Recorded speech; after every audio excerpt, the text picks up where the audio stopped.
پیارے بھائیوں، فتنوں کے دور میں نبی صلی اللہ علیہ وسلم نے فرمایا تھا کہ لوگوں، بادروا بالاعمال فتنا کقطع اللیل المظلم، نیک عمل کر لو، رب کی عبادت کر لو، اللہ کو راضی کر لو پہلے اس کے کہ ایسے فتنے آ جائیں جو تاریک رات کی مانند ہوں گے، اندھیری اور تاریک رات۔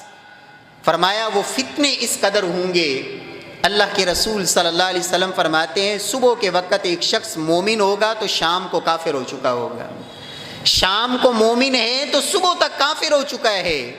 اللہ کے رسول صلی اللہ علیہ وسلم نے ان فتنوں کے دور میں جو بچاؤ کا راستہ ہے، ان فتنوں سے بچنے کے لیے پیارے بھائیو، اس کے لیے سب سے پہلا کام یہ ہے کہ انسان اللہ کی عبادت کے لیے مخلص ہو اور اللہ رب العزت کو راضی کرنا اور اس کی عبادت میں جس قدر اس کے لیے ممکن ہے اپنا وہ وقت رب کی عبادت میں گزارے۔ یہ فتنوں سے بچاؤ کا ایک راستہ ہے۔ نبی صلی اللہ علیہ وسلم نے فرمایا تھا لوگوں، العبادۃ فی الحرج کہجرۃ الی، فرمایا جب فتنوں کا دور ہوگا نا تو اس دور میں اللہ کی عبادت کرنا، جبکہ ہر طرف فتنے ہی فتنے ہیں، فرمایا اپنے آپ کو رب کی عبادت میں لگانا یہ اتنا بڑا عمل ہوگا جیسے اس دور میں ایک شخص ہجرت کر کے میں محمد صلی اللہ علیہ وسلم کے پاس آ جائے۔ کیسی ہجرت؟ صہیب رومی جیسی ہجرت، صحابہ کرام جیسی ہجرت۔ فرمایا جیسے اس دور میں یہ ہجرت مشکل ترین کام ہے کہ انسان اپنا گھر چھوڑے، وطن چھوڑے، بیوی بچے چھوڑے، اور پھر بھی بسا اوقات کفار راستے میں رکاوٹ بن جاتے تھے، ہجرت کرنے نہیں دیتے تھے، ان کو زنجیروں میں جکڑ دیا جاتا، صحابہ کرام پہ وہ آزمائشیں اور ظلم و ستم کے پہاڑ توڑے جاتے۔ فرمایا جیسے اس دور میں ہجرت کرنا عظیم کام ہے، فرمایا فتنوں کے دور میں رب کی عبادت کرنا یہ ایسے ہی ہوگا۔ رب العالمین ہمیں توفیق سے نوازے۔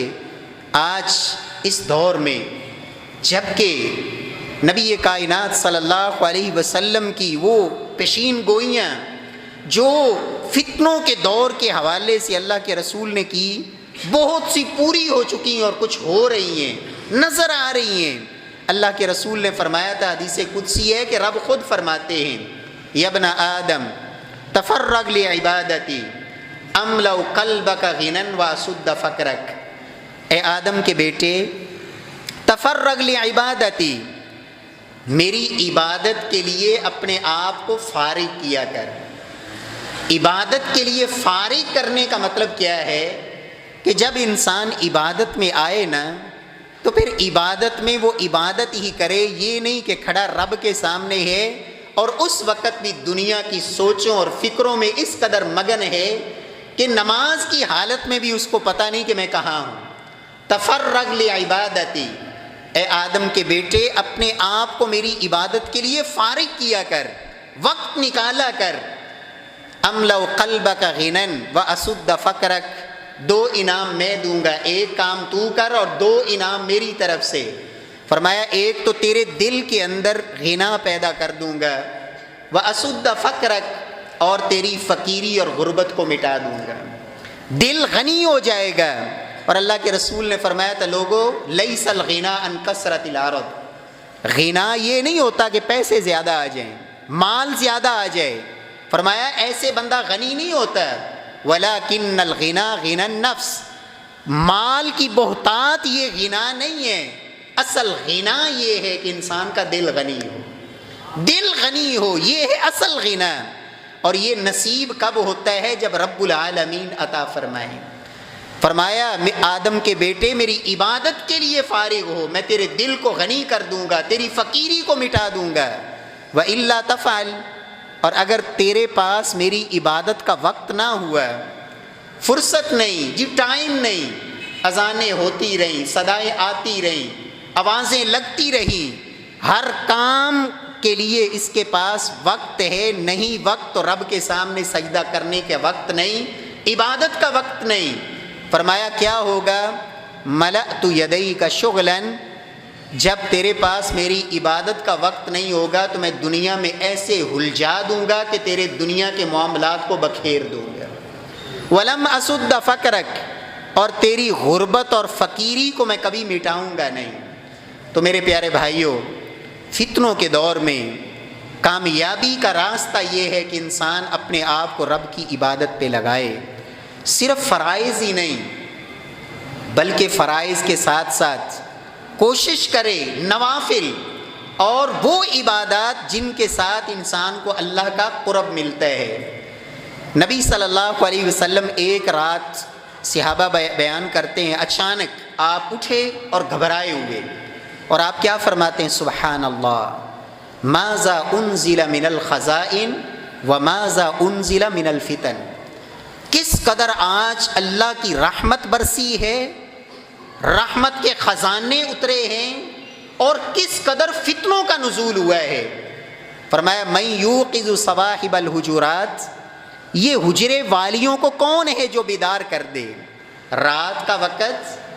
فرمایا کس قدر فتنے اترے ہیں اور کس قدر رحمت اتری ہے۔ کیا مقصد؟ ان فتنوں سے بچنے کے لیے اور رحمت سمیٹنے کے لیے کون ہے جو ان حجرے والیوں کو بیدار کر دے؟ کیا کریں؟ لکی یصلین، تاکہ یہ اٹھ کر رب کے سامنے عبادت کریں اور نماز پڑھیں۔ فرمایا رب کاسیہ فی الدنیا عاریۃ فی الآخرہ، کتنی ایسی ہوں گی دنیا میں لباس پہننے والی قیامت والے دن برہنہ ہوں گی۔ کیا مطلب ہے؟ ایک معنی یہ ہے کہ دنیا میں کتنی ایسی عورتیں ہیں، فرمایا کہ لباس دنیا میں پہنے ہوئے لیکن وہ لباس ساتر نہیں، باپردہ نہیں، حیا والا نہیں، قرآن و سنت کی تعلیم کے مطابق نہیں۔ دنیا میں تو لباس پہن کے رہیں لیکن قیامت والے دن برہنہ ہوں گی۔ کیوں؟ اس لیے کہ وہ لباس کا اہتمام نہیں کیا جو میرے رب کی رضا والا تھا، محمد مصطفیٰ کی تعلیمات والا تھا۔ ایک معنی یہ بھی ہے، کتنی ایسی عورتیں دنیا میں ان پہ پردہ پڑا ہوا ہے خامند کی نیکی کی وجہ سے، خامند نیک، شوہر نیک، بیٹا نیک، نیک لوگوں کی طرف نسبت اور ان سے ایک تعلق جڑا ہوا ہے، ان کی نیکی کی وجہ سے لوگ اس کو بھی نیک سمجھتے ہیں۔ یہ دنیا میں تو پردہ ہے، قیامت والے دن یہ پردہ چاک ہو جائے گا، اس لیے کہ کسی کے عمل کا کسی کو نفع نہیں ہوگا، وہاں تو نفسا نفسی کا عالم ہوگا، وہاں تو اپنے عمل کی بنیاد پہ ہی کامیابی ملنی ہے۔ فرمایا رب کاسیۃ فی الدنیا عاریۃ فی الآخرہ۔ اللہ اکبر۔ اور تیسرا اس کا مفہوم شارحین حدیث نے یہ بھی پیش کیا، کتنے ایسے لوگ ہوتے ہیں کہ دنیا میں ان کی دولت کی وجہ سے ان کے عیب چھپے ہوئے ہوتے ہیں، پیسہ، مال، دولت، اس وجہ سے ان کے عیبوں پہ پردہ پڑا ہوا ہوتا ہے، لیکن قیامت والے دن یہ مال و زر یہ تو کچھ کام نہیں آنا، وہاں مال کی وجہ سے تو چھٹکارا نہیں ہونا۔ یوم لا ینفع مال ولا بنون الا من اتى اللہ بقلب سلیم، نہ وہاں بیٹوں کی وجہ سے کامیابی، نہ مال و زر کی وجہ سے کامیابی، وہاں تو قلب سلیم کی وجہ سے کامیابی ملے گی۔ تو تیسرا مفہوم یہ بھی ہے، رب العالمین سے دعا ہے کہ اللہ ہمیں مخلص ہو کر اپنی عبادت کرنے کی توفیق نصیب فرمائے۔ آج المیہ یہ ہے، مسلمانوں کی اکثریت اور عبادت میں سب سے اہم عبادت وہ نماز ہے۔ مسلمان یہ سمجھتا ہے کہ نماز پڑھیں ہم پھر بھی مسلمان، نماز نہ پڑھیں ہم پھر بھی مسلمان۔ ایمان اس کے اندر کوئی کمی پیشی نہیں، نماز پڑھیں پھر بھی ہم مومن، اور نماز نہ پڑھیں ایمان پھر بھی پکا۔ دوسرا پارہ پہلے رکوع میں نا رب العالمین نے نماز کو ایمان سے تعبیر کیا ہے، ما کان اللہ لیضیع ایمانکم، رب العالمین تمہارے ایمان کو ضائع نہیں کرے گا۔ صحابہ کرام کو جب فکر لاحق ہوئی، جب قبلہ تبدیل ہوا، تو وہ لوگ جو بیت المقدس کی طرف نمازیں پڑھتے تھے ان کی نمازوں کا کیا بنے گا؟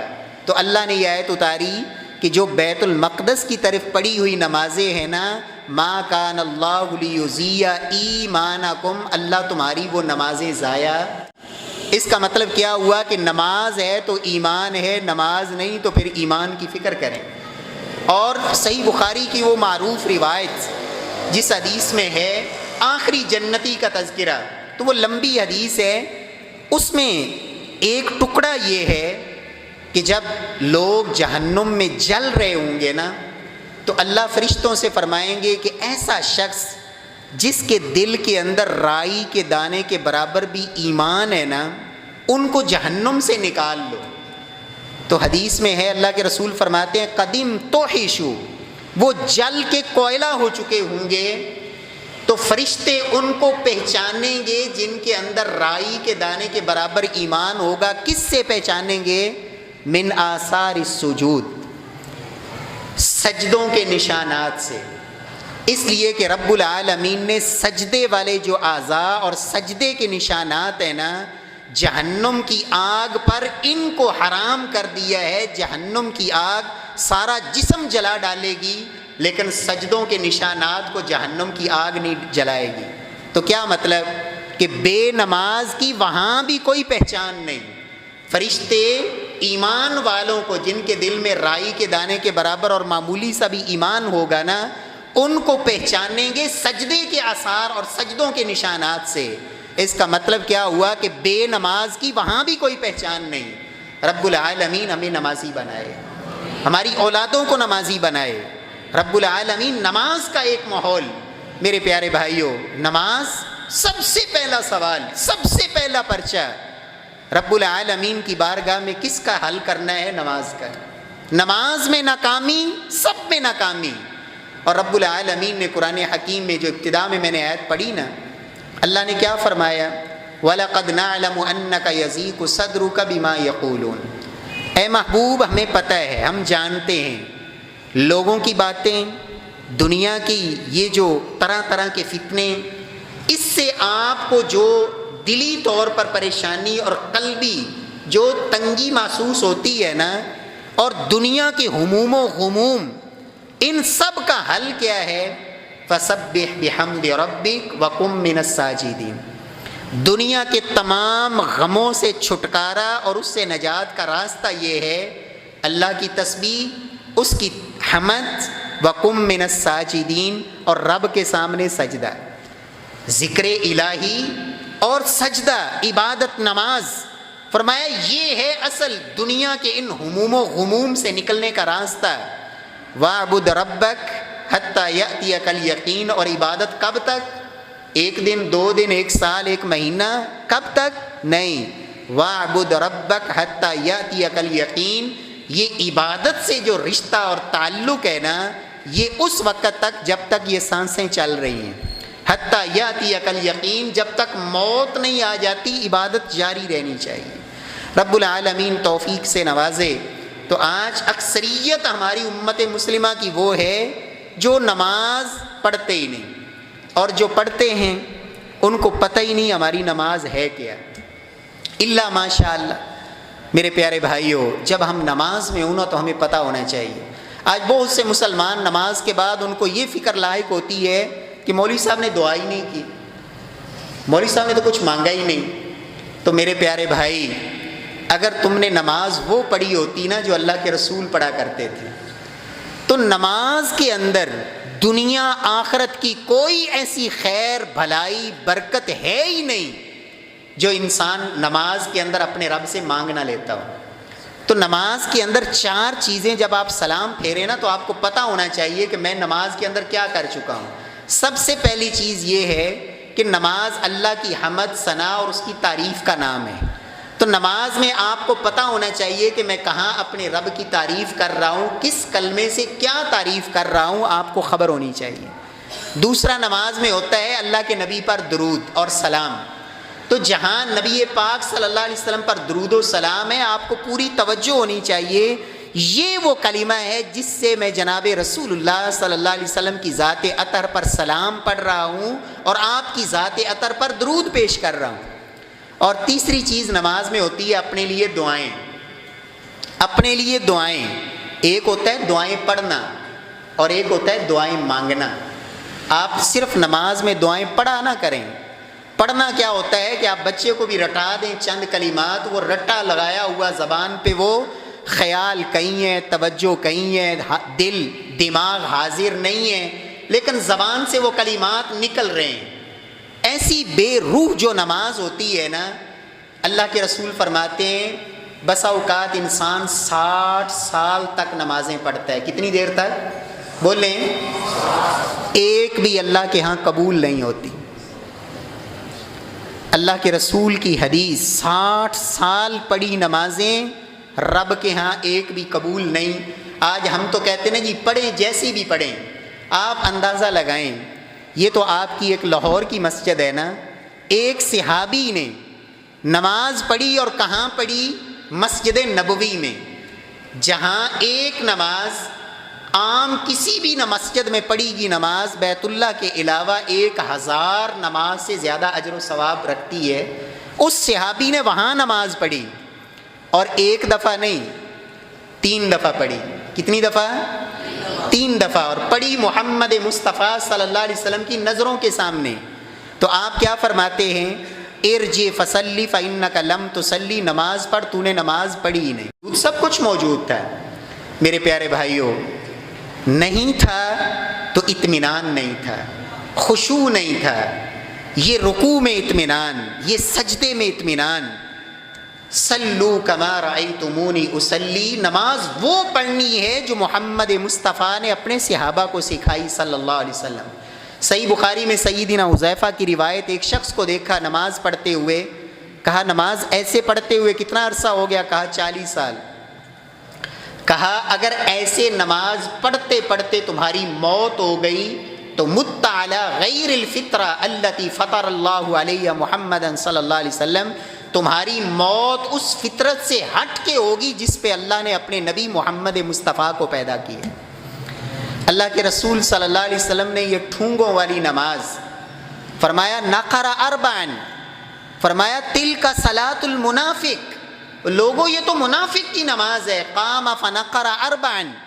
اللہ رب العزت ہمیں ایسی نماز سے محفوظ فرمائے. تو نماز کے اندر جو دعائیں ہیں نا، کتنے ہمارے ایسے مسلمان بھائی ہیں جن کو آج تک نہ بتایا گیا کہ 2 سجدوں کے درمیان بھی کوئی دعا ہے اور نہ ہی کبھی انہوں نے پڑھی. میں صرف 1-2 سجدوں کے درمیان والی دعا، اللہم اغفر لی وارحمنی واہدینی وعافنی وارزقنی، اے اللہ میری زندگی کے سارے گناہ ہی معاف فرما دے. وارحمنی، اے اللہ میرے لیے اپنی رحمت کے دروازے کھول دے. وارزقنی، اے اللہ رزق کے خزانے تو تیرے پاس ہیں، مجھے رزق حلال نصیب فرما دے. واہدینی، اے اللہ شیطان تو گمراہی کی طرف کھینچتے ہیں اور یہ گمراہی کے راستے ہر سو موجود ہیں. واہدینی، مجھے اس راستے کی ہدایت دے دے جو تیرے محبوب نے کہا تھا کہ ایک ہی راستہ ہے جو جنت کو جاتا ہے، ما انا علیہ واصحابی، جس پر میں اور میرے صحابہ ہیں. اے اللہ اس راستے پہ چلا دے. ورفعنی، اے اللہ میرے درجات کو بلند کر دے. تو یہ مختلف الفاظ بھی موجود ہیں. تو ایک دعا تو کم از کم رب اغفر لی ہی پڑھ لیں. لیکن جب یہ بتایا ہی نہیں گیا، یہ سکھایا ہی نہیں گیا، نہ زندگی بھر سیکھنے کی کوشش کی، تو پھر کیا پڑھیں گے؟ اور رکوع سجدے میں 10 سے زیادہ دعائیں ہیں جو اللہ کے نبی سے ثابت ہیں سجدے کے اندر. اور فرمایا سب سے زیادہ قریب بندہ اپنے رب کے ہوتا ہے جب سجدے میں ہوتا ہے. فَأَكْثِرُوا فِيهِ الدُّعَاء. اللہ کے نبی کا رکوع بسا اوقات قیام کے برابر ہوتا، سجدے کے برابر ہوتا. اور قیام کتنا لمبا ہے؟ ایک صحابی کہتے ہیں آپ سورہ بقرہ شروع کی، میں نے کہا 100 آیتوں پہ رکوع میں چلے جائیں گے، آپ گزر گئے. پوری سورہ بقرہ، پوری سورہ آل عمران، پوری سورہ نساء ایک رکعت کے اندر، اتنا ہی لمبا رکوع. تو کم از کم نماز کے اندر اطمینان تو ہو. تو میرے پیارے بھائیوں، فتنوں سے بچنے کا پہلا راستہ یہ ہے کہ عبادت، لیکن عبادت وہ جس عبادت کے اندر یہ جان ہو. ان الصلاۃ تنہی عن الفحشاء والمنکر. لوگوں نماز تو بے حیائی سے روک دیتی ہے، بدکاری اور فحاشی عریانی سے روک دیتی ہے. میں رکوع بھی کروں، نماز میں سجدے بھی کروں، رکوع میں یہ بھی پڑھوں اللہم لک رکعت ولک اسلمت خشع لک سمعی وبصری ومخی وعزمی. اے اللہ میں تیرے سامنے جھک گیا، میری ہڈیاں، میرا دماغ میرے گوشت، میرے پٹھے، اے اللہ میرا انگ انگ تیرے سامنے جھکا ہوا ہے اور تیرا مطیع اور فرما بردار ہے۔ نماز میں یہ بھی کہے اللہم اغفر لی ذنبی کلہ دکہ وجلہ واولہ وآخرہ وعلانیتہ وسرہ، اے اللہ میری زندگی کے صغیرہ گناہ، کبیرہ گناہ، وہ گناہ جو مجھے یاد ہیں، وہ گناہ جو میں بھول گیا، وہ گناہ جو لوگوں کی نظروں کے سامنے کیے، وہ گناہ جو لوگوں سے چھپ کر بند کمروں میں کیے، وہ گناہ جو مجھے یاد ہیں، جو میں بھول چکا ہے، اے اللہ میری زندگی کے سارے صغیرہ گناہ، کبیرہ گناہ معاف فرما دے۔ یہ دعائیں بھی پڑھے نماز میں، یہ بھی کہے اے اللہ میرے اور میرے گناہوں کے درمیان اتنی دوری ڈال دے، کما باعدت بین المشرق والمغرب، جیسے مشرق و مغرب میں فاصلہ ہے، اے اللہ میرے گناہوں کو برف سے دھو دے، پانی سے دھو دے، ایسے صاف کر دے جس طرح اے اللہ سفید کپڑے کو میل کچیل سے صاف کیا جاتا ہے۔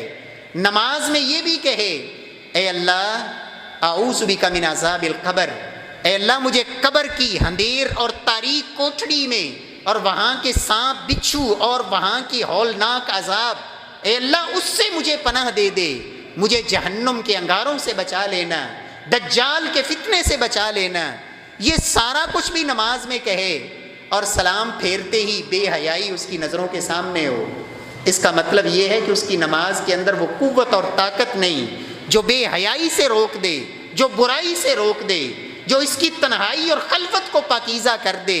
کوئی نہیں دیکھ رہا، وہ تو دیکھ رہا ہے جس کے سامنے ابھی میں سجدہ کر کے آیا ہوں، وہ تو جانتا ہے جو دل کے تصورات اور خیالات سے بھی واقف ہے۔ اس کے لیے نہ تو دنیا کی روشنیاں اس کو دیکھنے کے لیے اس کی ضرورت ہے، اور نہ زمین کی تہیں اس کی نظروں سے کسی کو اوجھل کر سکتی ہیں۔ میرے پیارے بھائیوں، اللہ ہمیں ایسی نماز نصیب فرما دے۔ تو فتنوں سے بچنے کے لیے عبادت، لیکن عبادت ایسی جس کے اندر جان ہو،